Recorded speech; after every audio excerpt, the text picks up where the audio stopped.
প্রিয় বন্ধুগণ, সাংবাদিক ভাইরা এবং এই মিরপুর 10 নম্বর গোল চত্বরের চারপাশ দিয়ে পথচারী যারা যাচ্ছেন, আপনাদের হয়তো একটু সাময়িক কষ্ট হচ্ছে, কিন্তু আপনারা জানেন গত জুলাই আগস্টে সন্ত্রাসী ফ্যাসিস্ট খুনি শেখ হাসিনা এবং আওয়ামী লীগের নির্দেশে যে হত্যাযজ্ঞ হয়েছে, যে গণহত্যা হয়েছে, সেই গণহত্যার যারা শিকার হয়েছে তাদের পরিবাররা এখনো রাস্তায় দাঁড়িয়ে আত্মনাদ করছে।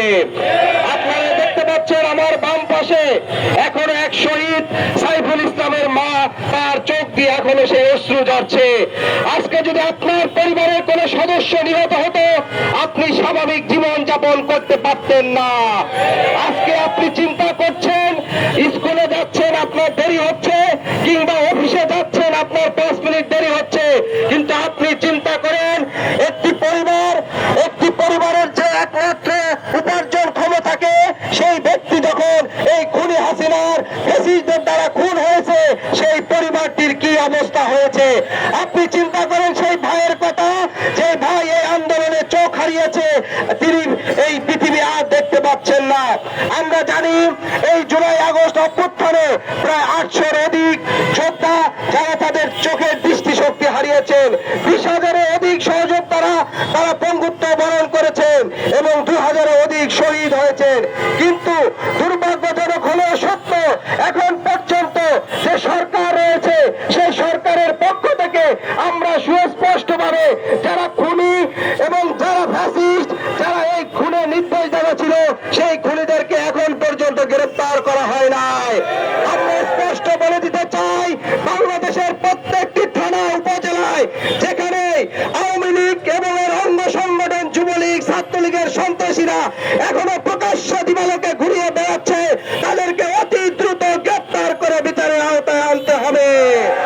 আমরা আরো স্পষ্ট করে বলতে চাই, প্রত্যেকটি আওয়ামী লীগের কর্মী যাদেরকে ধরা হবে তাদেরকে বিচারের মুখোমুখি করতে হবে অতি দ্রুত।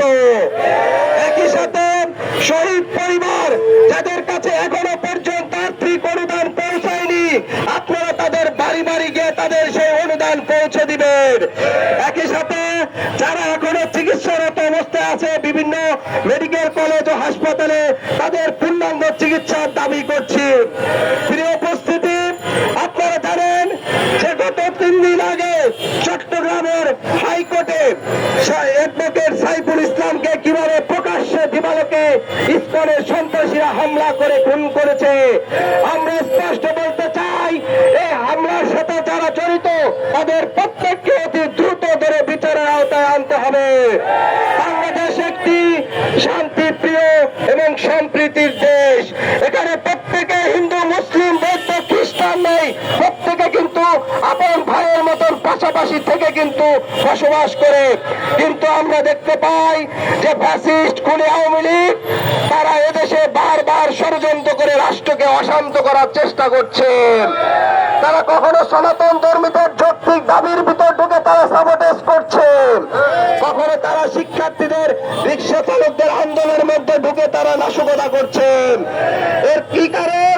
এর কারণ একটি, অভ্যুত্থানের পরবর্তী যে সরকার গঠিত হয়েছে সেই সরকার এখন পর্যন্ত খুনি ফ্যাসিস্টদের ধরে বিচারের আওতায় আনতে পারেনি।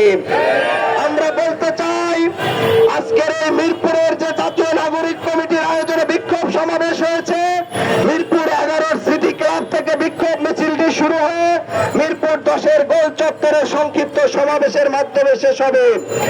এই সমাবেশে উপস্থিত হয়েছেন জাতীয় নাগরিক কমিটির পল্লবী থানা, মিরপুর মডেল থানা, কাফরুল থানা, রূপনগর থানা সহ বিশেষ করে সকল মিরপুরের বৃহত্তর সকল থানার সহযোদ্ধারা।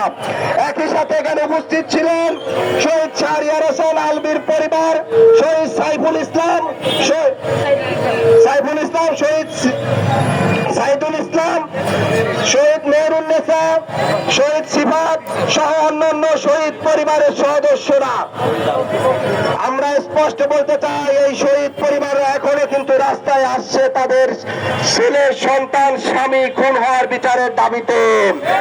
এখন পর্যন্ত শহীদ পরিবাররা থানায় মামলা করতে গেলে থানার কর্মরত পুলিশরা তাদেরকে নানা ধরনের হয়রানি করছে।